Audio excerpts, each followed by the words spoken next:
Chapter 6 आकाश की असलियत विक्रम जी के परिवार को पता चलना। अब तक आपने पढ़ा कि आकाश विक्रम जी को हीलिंग पिल खिलाता है, जिससे विक्रम जी पहले से जवान दिखने लगते हैं। अब आगे विक्रम जी, आकाश और डॉक्टर मंजीत कमरे से बाहर आते हैं तो सभी लोगों की नजरें विक्रम जी पर पड़ती है, जिसे देखकर सीता जी कहती है, आप पहले से जवान दिख रहे हैं। विक्रम जी यह सुनकर मुस्कुरा देते हैं। फिर सभी लोग सोफे में बैठकर बातें करने लगते हैं कि तभी बाहर से एक लड़की आती है। जब वो लड़की आकाश को देखती है तो उसके पास जाकर पूछती है, आकाश, तुम यहाँ क्या कर रहे हो? आकाश आवाज की ओर देखता है तो बोलता है, माही, मैं यहाँ विक्रम जी का इलाज करने आया था। हाँ, वो लड़की कोई और नहीं माही होती है, जिसे सुनकर माही हैरान हो जाती है। तो तुम वो डॉक्टर हो जिसकी बात दादाजी करते थे, पर तुमने मेडिकल स्किल कब सीखी? आकाश कहता है, तो तुम विक्रम जी की पोती हो। तभी विक्रम जी कहते हैं, माही, तुम आकाश को कैसे जानती हो? माही कहती है, दादाजी, मैं और आकाश एक ही क्लास में पढ़ते हैं। फिर माही विक्रम जी के पास बैठ जाती है और उन्हें पिकनिक के दिन की सारी बातें बताती है कि कैसे आकाश ने उसे बचाया था, जिसे सुनने के बाद सभी लोग आकाश को शुक्रिया कहते हैं। तभी माही की नजर किंजल पर पड़ती है, जिसे आकाश के पास बैठा देखकर न जाने पर उसे जलन महसूस होती है। माही आकाश से पूछती है, वैसे आकाश, ये कौन है? आकाश जवाब देता है, ये किंजल है, मेरी मैनेजर। फिर आकाश कुणाल जी से कहता है, आपके पापा ने तो आपको बता ही दिया होगा कि मुझे क्या चाहिए। आकाश की बातें सुनकर कुणाल जी कहते हैं, वैसे तुम्हें कौन कौन सी जड़ी बूटी चाहिए? आकाश उन्हें एक कागज देता है, जिसमें ब्यूटी क्रीम और निशान मिटाने वाली क्रीम को बनाने के लिए जरूरी जड़ी बूटी लिखा था। जिसे देखने के बाद कुणाल जी कहते हैं, ठीक है, तुम्हें यह जड़ी बूटी मिल जाएगा। फिर किंजल एक कॉन्ट्रैक्ट निकलती है। फिर आकाश और कुणाल जी दोनों कॉन्ट्रैक्ट साइन कर देते हैं। और फिर विक्रम जी आकाश से कहते हैं, आकाश, मेरे एक दोस्त की हालत बहुत खराब है। बहुत से डॉक्टर उनका इलाज कर चुके, लेकिन उन्हें कोई ठीक नहीं कर पाए हैं। जिस पर डॉक्टर मंजीत भी कहते हैं, मैंने उस पेशेंट का इलाज करने की कोशिश की है, लेकिन उनके स्वास्थ्य में कोई सुधार नहीं आया। उन दोनों की बात सुनकर आकाश कहता है, उन्हें हुआ क्या है?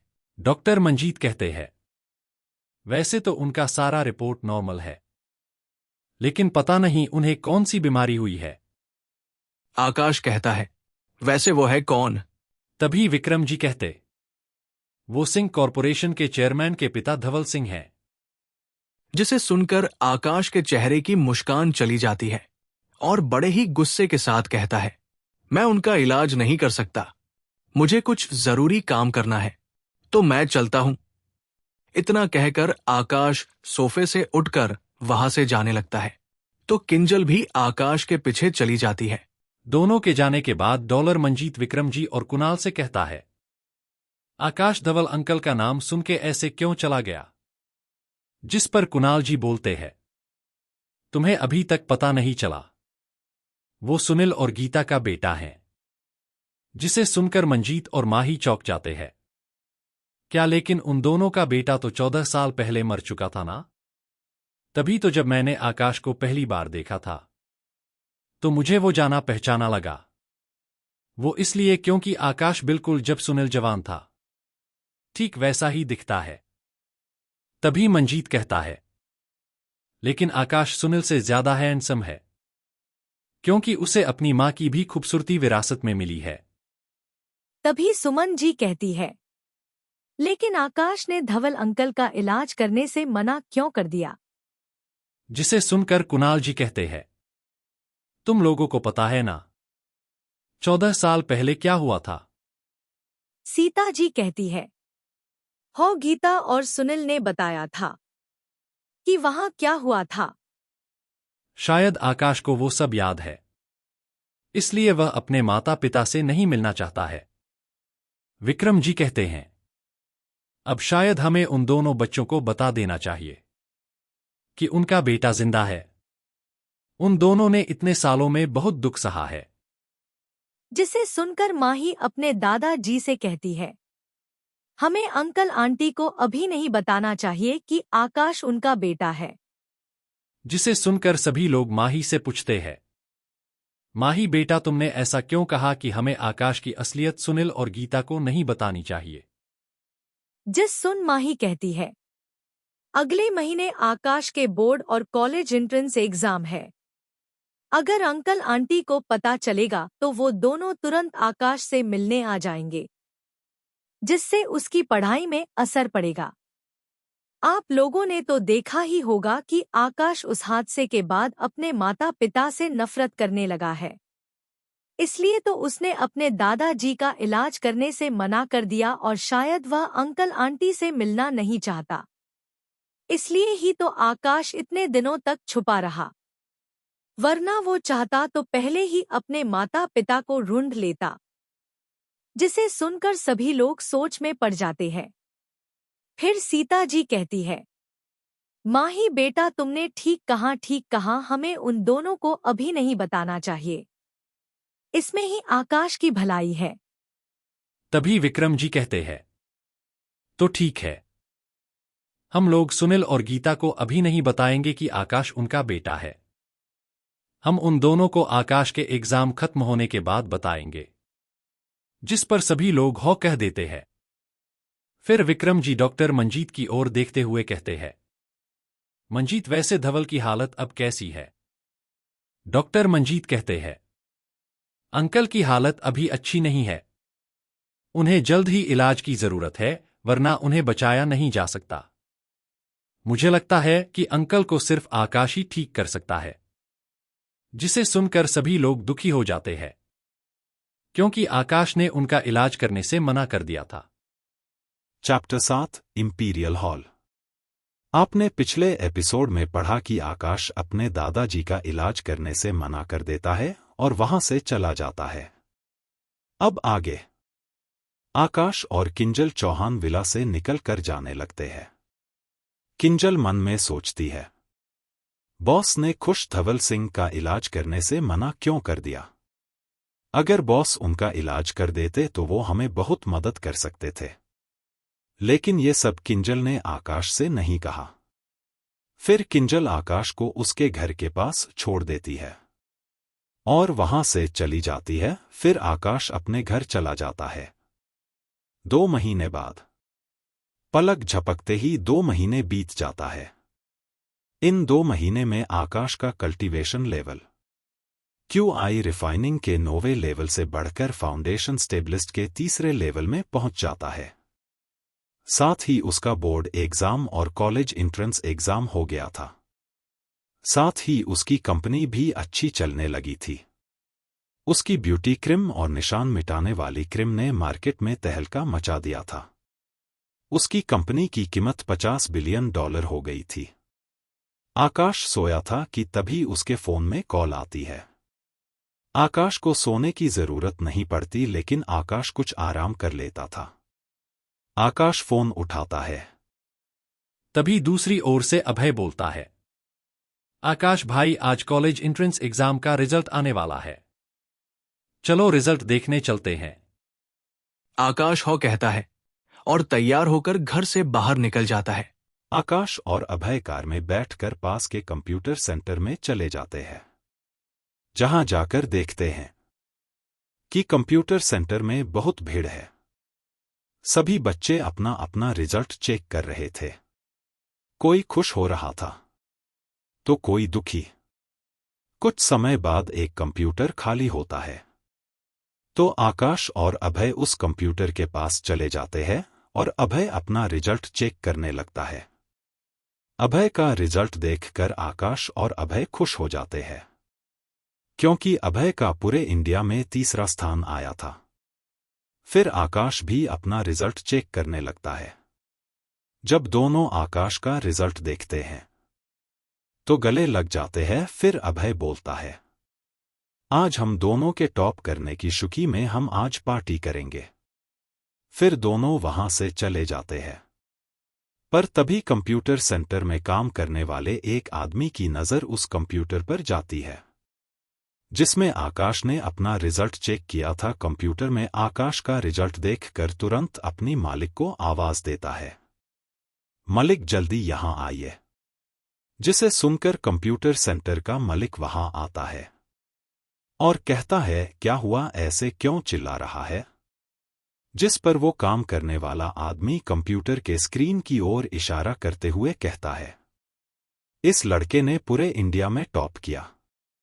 जिसे सुनकर सभी बच्चे उस कंप्यूटर की ओर देखने लगते हैं और आपस में बात करने लगते हैं।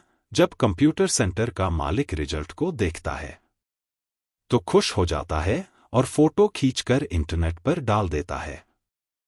कुछ ही समय में वहां बच्चों की भीड़ मच जाती है क्योंकि सभी बच्चों ने आकाश के रिजल्ट को देख कर आए थे जिसे कंप्यूटर सेंटर के मालिक ने इंटरनेट पर डाला था। वही दूसरी ओर अभय आकाश को इंपीरियल हॉल नाम के एक रेस्टोरेंट में ले गया जो बहुत लग्जरियस था। इस रेस्टोरेंट को देखकर उसे इमोर्टल वर्ल्ड के एक रेस्टोरेंट की याद आ गई जहां आकाश अक्सर खाना खाया करता था। आकाश मन में सोचता है, ये तो बिल्कुल इमोर्टल वर्ल्ड के रेस्टोरेंट के जैसा दिख रहा है। आकाश को यूं खोया देख अभय आकाश से पूछता है आकाश भाई कहाँ खो गए? जिसे सुन आकाश को होश आता है और कहता है, कुछ भी तो नहीं। फिर दोनों एक टेबल पर बैठ जाते हैं। तभी उस टेबल पर बैठा आदमी बोलता है, बच्चों तुम्हें यहां से चले जाना चाहिए। जिस पर आकाश पूछता है, पर क्यों? वह आदमी जवाब देता है, आज के दिन इस रेस्टोरेंट में केवल वही खाना खा सकते हैं जो एक अच्छी पेंटिंग इस रेस्टोरेंट को देते। जिसे सुनकर अभय एक वेटर को कहता है, अपने मैनेजर को बुलाओ। वो वेटर जाकर मैनेजर को बुला ले आता है। मैनेजर आकर कहता है, सर मैं आपकी किस प्रकार की मदद कर सकता हूं? उस मैनेजर को देखकर आकाश को पता चल जाता है कि यह भी एक कल्टीवेटर है। अभय मैनेजर से पूछता है, क्या आज केवल उन्हीं लोगों को खाना मिलता है जो एक पेंटिंग देते हैं? जिस पर मैनेजर कहता है, आज हमारी बॉस का जन्मदिन है। जब से इंपीरियल हॉल खुला है तब से हर साल इस दिन हर किसी को एक पेंटिंग देनी पड़ती है। जिसे सुनकर आकाश को अपनी एक स्टूडेंट की याद आ जाती है जिसे आकाश बहुत पसंद करता था। आकाश उसे उसके हर जन्मदिन पर एक पेंटिंग बनाकर देता था। अभय मैनेजर की बात सुनकर मायूस होकर कहता है, आकाश भाई लगता है हमें कहीं और जाकर खाना खाना पड़ेगा। जिस पर आकाश कहता है, हम यही खाना खाएंगे। और मैनेजर की ओर देखकर कहता है, क्या आप मेरे लिए कागज और कलर ला सकते हैं? मैनेजर तुरंत मैनेजर से कहकर कागज और कलर मंगवाता है। वेटर तुरंत कागज और कलर ला देता है। आकाश तुरंत पेंटिंग बनाने लगता है। आकाश के हाथ इतनी जल्दी चल रहे थे कि अभय और उस आदमी को ठीक से दिखाई नहीं देता। आकाश 5 मिनट में पेंटिंग बना लेता है जिसे देखकर अभय और वह आदमी हैरान रह जाते हैं क्योंकि पेंटिंग बहुत सुंदर बनी थी। और फिर पेंटिंग मैनेजर को दे देता है। तभी वो आदमी कहता है, बच्चे तुम तो बहुत अच्छी पेंटिंग करते हो। वैसे मेरा नाम प्रदीप कश्यप है। मैं मुंबई यूनिवर्सिटी का प्रिंसिपल हूं। क्या तुम वहां टीचर बनकर आर्ट्स डिपार्टमेंट के बच्चों को पेंटिंग करना सिखाओगे? अगर तुम मान जाते हो तो मैं तुम्हारा एडमिशन मुंबई यूनिवर्सिटी में करा सकता हूं जिससे तुम वहां पढ़ाई भी कर सकते हो। जिसे सुनकर अभय बोलता है, आकाश को आपकी सिफारिश की कोई जरूरत नहीं है। आकाश ने पूरे इंडिया में टॉप किया है। जिसे सुनकर प्रदीप चौंक कर आकाश से पूछते हैं, क्या तुमने सच में पूछते हैं? जिस पर आकाश हो कहता है। चैप्टर 8 आकाश के माता पिता। आपने पिछले एपिसोड में पढ़ा कि प्रदीप कश्यप आकाश को मुंबई यूनिवर्सिटी में पेंटिंग के टीचर बनने को ऑफर देते हैं। अब आगे प्रदीप कश्यप की बातें सुनने के बाद आकाश के सिस्टम में नोटिफिकेशन आता है। डिंग। मुंबई यूनिवर्सिटी के टीचर बने। इनाम इंस्टेंट लेवल अप। जिसे सुनने के बाद आकाश प्रदीप जी की ओर देखकर कहता है, मैं टीचर बनने के लिए तैयार हूं, लेकिन मैं रोजाना क्लास नहीं ले सकता। जिसे सुनकर प्रदीप जी कहते हैं, ठीक है, लेकिन तुम्हें हफ्ते में 2 दिन क्लासेस लेनी होगी। जिस पर आकाश कुछ देर सोचने के बाद हो कह देता है। फिर तीनों खाना तकते हैं और फिर खाना खाकर वहां से चले जाते हैं। अभय आकाश को उसके घर छोड़कर अपने घर चला जाता है। आकाश जब घर पहुंचता है तो वो देखता है कि उसके माता पिता कुर्सी में बैठकर बातें कर रहे थे। आकाश उन दोनों के पास जाता है और उनके पैरों को छूते हुए कहता है, मां पापा, मैंने पूरे इंडिया में टॉप किया है। जिसे सुनकर सुमित जी कहते हैं, मुझे पूरा यकीन था कि तुम जरूर टॉप करोगे। फिर आकाश की माँ कहती है, बेटा तुम रुको, मैं मिठाई ले आती हूँ। और जाकर फ्रिज से मिठाई निकाल कर ले आती है और आकाश को खिलाती है। तभी सुमित जी कहते हैं, वैसे तुम्हारा कॉलेज कब चालू होगा? जिस पर आकाश कहता है, कॉलेज 2 दिन बाद खुलेगा, लेकिन मुझे कल ही मुंबई यूनिवर्सिटी के लिए निकलना होगा। जिसे सुनकर आकाश की मां मायूस हो जाती है। जिसे देखकर सुमित जी कहते हैं, माधवी तुम मायूस क्यों होती हो? आकाश सिर्फ पढ़ाई के लिए मुंबई जा रहा है। जिसे सुनकर माधवी जी शांत हो जाती है और फिर आकाश अपने कमरे में जाकर सो जाता है। अगली सुबह चौहान विला में विक्रम जी अखबार पढ़ रहे थे कि उनकी नजर आकाश के फोटो में पड़ती है। जिसे देखने के बाद वो कुणाल जी की तरफ अखबार देते हुए बोलते हैं, कुणाल देखो, आकाश ने पूरे इंडिया में टॉप किया है। यह सुनकर कुणाल जी अखबार लेते हैं और देखकर बोलते हैं, आकाश ने तो पूरे परफेक्ट मार्क्स लाए हैं। जिसे सुनकर माही अपने पापा के हाथ से अखबार लेकर देखती है, पापा सच में आकाश ने पूरे इंडिया में टॉप किया है। माही ने पूरे इंडिया में दूसरा स्थान लाया था, लेकिन आकाश ने पूरे परफेक्ट मार्क्स लाया था। विक्रम जी कहते हैं, अब हमें सुनील और गीता को आकाश के बारे में बता देना चाहिए। जिसे सुनकर कुणाल जी सुनील को फोन लगाते हैं। 2-3 रिंग के बाद दूसरी ओर से फोन उठा लेते हैं और कहते हैं, कुणाल यार, बहुत दानों बाद फोन किया तूने। जिस पर कुणाल जी कहते हैं, यार सुनील, मैं आज तुझे बहुत बड़ी खुशखबरी देने वाला हूं। जिसे सुनकर सुनील जी कहते हैं, यार कौन सी खुशखबरी? जिस पर कुणाल जी दूसरी ओर से कहते हैं, पहले तू अखबार देख। फिर सुनील जी गीता जी से कहते हैं, गीता जरा आज का अखबार तो देना। जिसे सुनकर गीता जी सुनील जी को अखबार दे देती है। फिर सुनील जी अपने हाथों में अखबार लेकर कुणाल जी से कहते हैं, अब बता भी दे क्या खुशखबरी है। जिस पर कुणाल जी कहते हैं, पहले तो अखबार तो देख। फिर सुनील जी अखबार देखते हुए बोलते हैं, क्या देखूं? जिस पर कुणाल जी कहते हैं, इंडिया के टॉपर का फोटो। सुनील जी यह सुनकर सुनील जी अखबार का पन्ना पलटकर देखते हैं और है होकर गीता जी से कहते हैं, गीता ये फोटो तो देखो। जिसे सुनकर गीता जी आकाश के फोटो को गौर से देख कहती है, हाँ सुनील, तुमने ठीक कहा, इसकी शक्ल तो हम दोनों से मिलती है। जिसे सुनकर कुणाल जी फोन के दूसरी ओर से कहते हैं, तुम दोनों ठीक सोच रहे हो, यह तुम्हारा ही बेटा है। मैंने उसका बैकग्राउंड चेक करवाया है। इसे उसी महीने अडॉप्ट किया गया था जिस महीने तुम लोगों का बेटे के साथ वो हादसा हुआ था। जिसे सुनकर गीता जी के आंखों में आंसू आ जाता है और वो कहती है, कुणाल वो कहाँ है? जिस कुणाल जी कहते हैं, वो अभी दिल्ली में है। यह सुनकर की माता जी सुनील जी से कहती है, सुनील जल्दी दिल्ली चलो, मुझे अपने बेटे से मिलना है। जिसे सुनकर सुनील जी कहते हैं, मुझे भी अपने बेटे से जल्दी मिलना है। फिर कुणाल जी से कहते हैं, हम आज ही दिल्ली आ रहे हैं।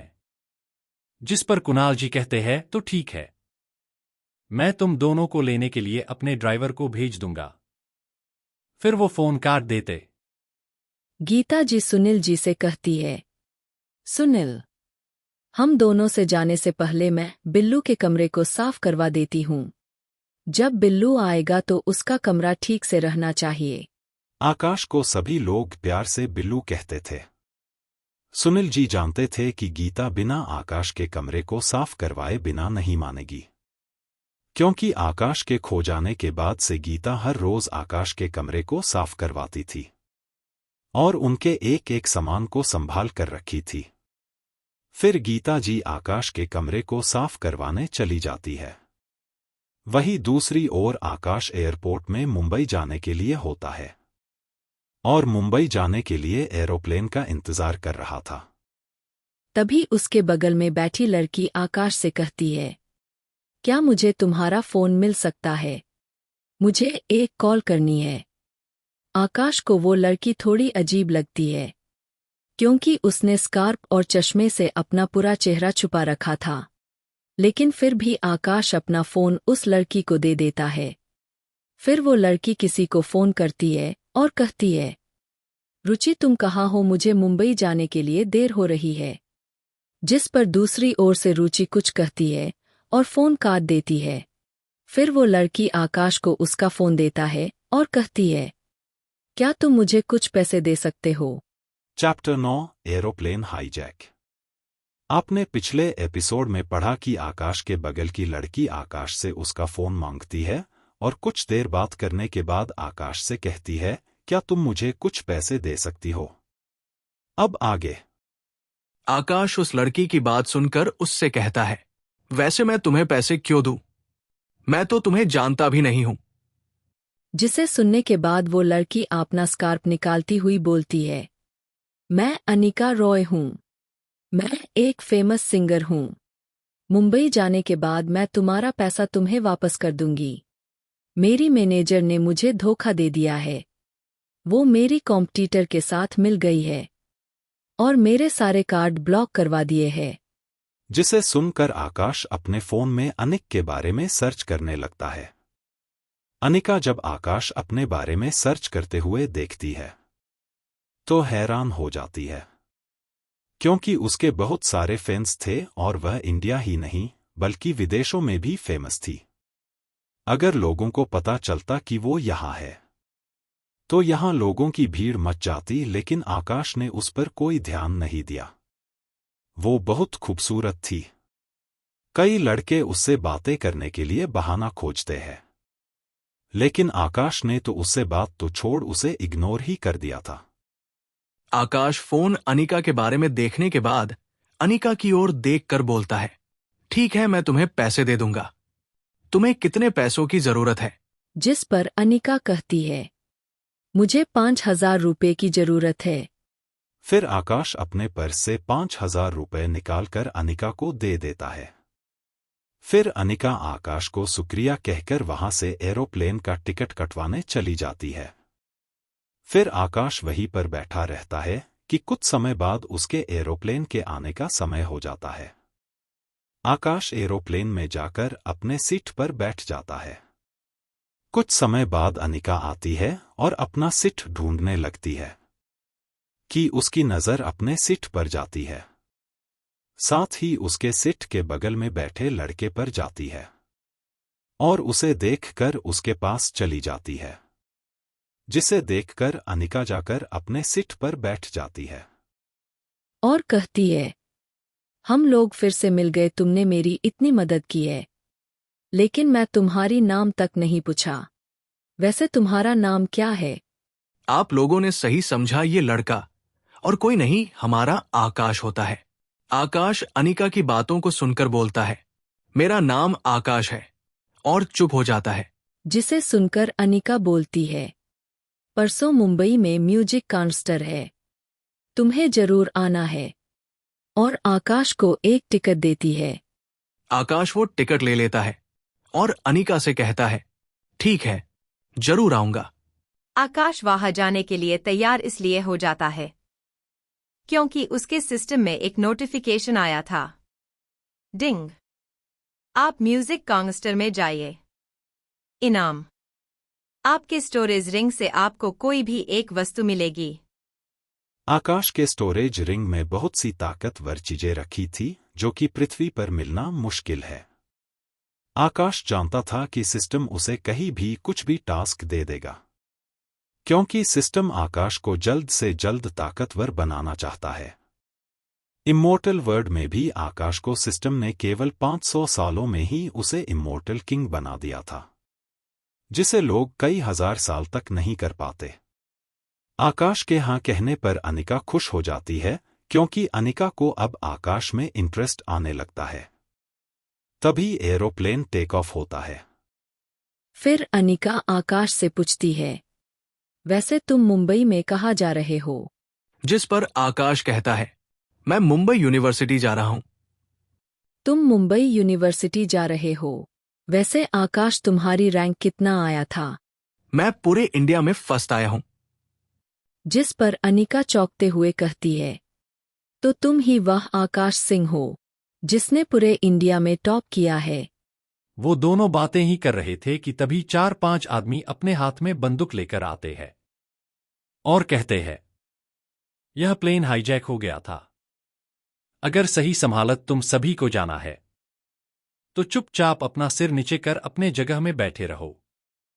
जब हमारी मांगे पूरी होगी तो हम तुम सबको सही संभालत छोड़ देंगे। यह सुनकर सभी लोग चुपचाप अपने जगह पर बैठ जाते हैं। तभी आकाश अनिका से कहता है, चलो मैं तुम्हें 100 दिखाता हूं। और आकाश अपने जगह से उठकर बिजली की रफ्तार में उन लोगों के पास जाता है और उन्हें 30 सेकंड में पिटकर अपने जगह में आकर फिर से बैठ जाता है। अनिका उसे देखती ही रह जाती है, क्योंकि अभी उसने जो देखा उस पर उसे भरोसा नहीं हो रहा था, क्योंकि कोई नॉर्मल इंसान इतनी तेजी से नहीं दौड़ सकता, क्योंकि आकाश की रफ्तार इतनी ज्यादा थी कि अनिका उसे ठीक से देख नहीं पाती है। वह केवल इतना ही देख पाई थी कि आकाश अपनी जगह से गायब हुआ था, फिर वापस आ गया। वही उन लोगों को जिन्होंने प्लेन को हाईजैक किया था, वो फर्श पर पड़े दर्द से कराह रहे थे। जब लोगों ने उनके कराहने की आवाज सुनकर सभी लोग सिर उठाकर देखते हैं कि क्या हुआ। जब वो लोग देखते हैं कि वो सभी लोग जिन्होंने प्लेन को हाईजैक किया था फर्श पर गिरे दर्द से कराह रहे थे, वो खुशी से चिल्लाते हैं, हम बच गए। अनिका आकाश से पूछती है, तुमने ये सब कैसे किया? क्या तुम मार्शल आर्ट ग्रैंड मास्टर हो? जिस पर आकाश कहता है, तुमने कभी कल्टीवेटर का नाम सुना? जिस पर अनिका कहती है, ये कल्टीवेटर क्या होता है? कल्टीवेटर वे होते हैं जो अमरता प्राप्त करने के लिए साधना करते हैं। तो हर कल्टीवेटर अमर होता है? सभी कल्टीवेटर अमर नहीं होते, लेकिन जब तक वो किसी दुर्घटना में नहीं मरते तो वो हमेशा जिंदा रहते हैं। तो तुम कितने साल जिंदा रह सकते हो? अगर मुझे मेरे से ज्यादा शक्ति वाला व्यक्ति नहीं मारता तो मैं इस कल्टीवेटर बेस से 150 साल तक जिंदा रह सकता हूं। आकाश और अनिका बात कर ही रहे थे कि एक आदमी उन दोनों को ही देख रहा था। वह व्यक्ति मन ही मन सोचता है, उस लड़के ने कुछ ही पल में इन सभी को पिटकर वापस अपने जगह पर चला गया।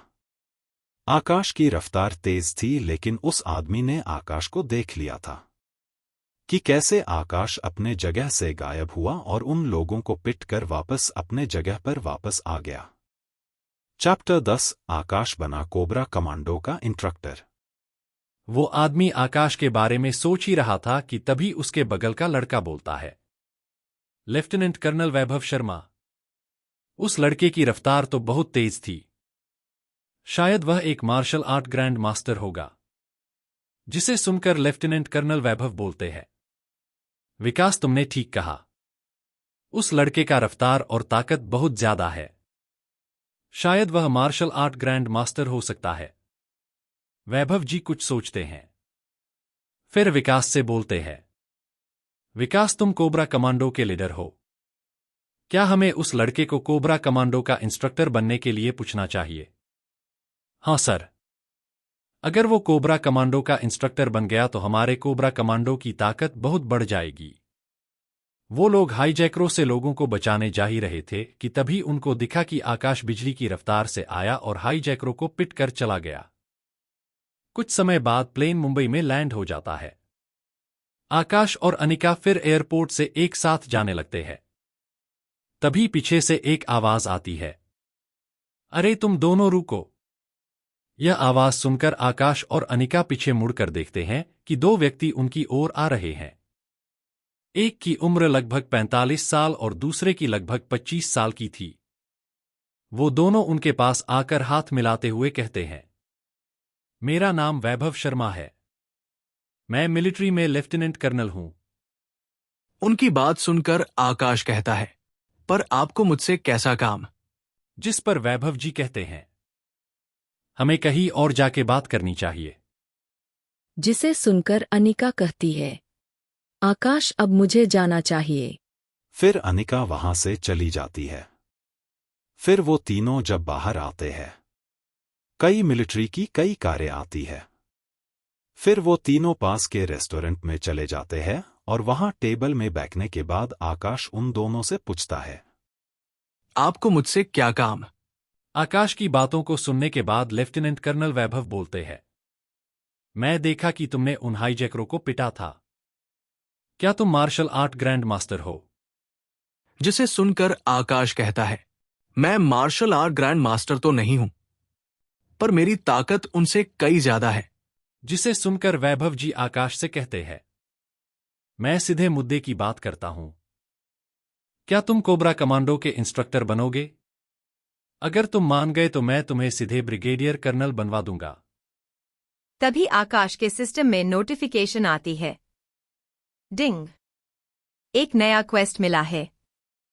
कोबरा कमांडो के इंस्ट्रक्टर बने। इनाम इंस्टेंट लेवल अप।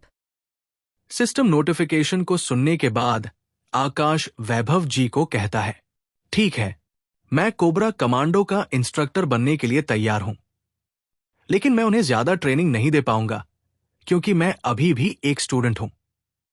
मुझे कॉलेज भी जाना पड़ेगा। जिसे सुनकर वैभव जी कहते हैं, ठीक, तुम जब चाहो कोबरा कमांडो को ट्रेनिंग देने आ सकते हो।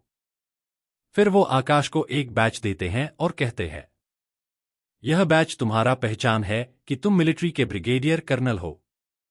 आकाश उनके हाथ से वह बैच ले लेता है। फिर वैभव जी कहते हैं, वैसे ये विकास सिंह है, कोबरा कमांडो का लीडर। जिस पर विकास आकाश की ओर देखकर कहता है, इंस्ट्रक्टर आपसे मिलकर खुशी हुई। फिर वो तीनों बातें करने लगते हैं और कुछ देर बाद आकाश वहां से चला जाता है। आकाश बाहर आकर ऑटो में बैठकर मुंबई यूनिवर्सिटी के लिए निकल जाता है। यूनिवर्सिटी के गेट पर पहुंचे पर आकाश देखता है कई लग्जरी कारें वहां खड़ी है। आकाश मन में सोचता है, लगता है मुझे भी एक कार खरीदनी पड़ेगी। यह सोचकर आकाश गेट के अंदर चला जाता है। आगे जाने पर वो देखता है कि एक लड़की एक लड़के पर चिल्ला रही थी, रोहन तुम उस वाणी के साथ क्या कर रहे थे? जिसे सुनकर रोहन कहता है, जिया वो तो मैं बस वाणी को पढ़ाई के बारे में बता रहा था। यह सुनकर जिया गुस्से में बोलती है, रोहन मैंने साफ साफ देखा कि तुम दोनों किस कर रहे थे। जिसे सुनकर रोहन भी गुस्से में बोलता है, जाओ तुम्हें मेरे छोड़ कोई गर्लफ्रेंड नहीं बनाएगा। जिसे सुनकर जिया गुस्से में बोलती है, रोहन तुम्हें क्या लगता है कि मैं कोई बॉयफ्रेंड नहीं बना सकती? तो देखो मैं अभी यही अपना एक बॉयफ्रेंड बनाकर दिखाती हूं। फिर जिया इन उधर देखने लगती है। फिर सबसे पहले उसकी नजर आकाश पर पड़ती है और वह आकाश को अपने पास बुलाती है। वहां पर खड़ी वो लड़की आपस में कहती है, जिया अपने बॉयफ्रेंड से बदला लेने के लिए कुछ भी कर सकती है, इसलिए उसने आकाश को वहां पर बुला लिया। लेकिन आकाश वहां नहीं गया। आकाश को वहां पर देखकर उस लड़के रोहन ने हंसते हुए कहा, जिया, किसी भी ऐरे गेरे लड़के को रोकने से पहले ये तो देख लो कि उसने पहना क्या है। नकली ब्रांड के कपड़े, लेकिन ये सुनते ही जिया ने तुरंत हाथ का हाथ पकड़ लेती है और अपने पैर पटकते हुए कहा, मुझे इस बात से कोई फर्क नहीं पड़ता कि इसने क्या पहना है और क्या नहीं। अगर तुम मुझे छोड़कर जाओगे तो मैं इसके जैसे गरीब के साथ भी रह लूंगी, और अगर आगे चलकर मुझे किसी भी तरह की परेशानी हुई तो वो तुम्हारी गलती होगी। आकाश के कपड़े बहुत महंगे थे, लेकिन आकाश ने उन्हें सिंपल डिजिटल में बनवाए थे, इसलिए उन लोगों को लग रहा था आकाश गरीब है और ब्रांडेड कपड़े नहीं पहन सकता।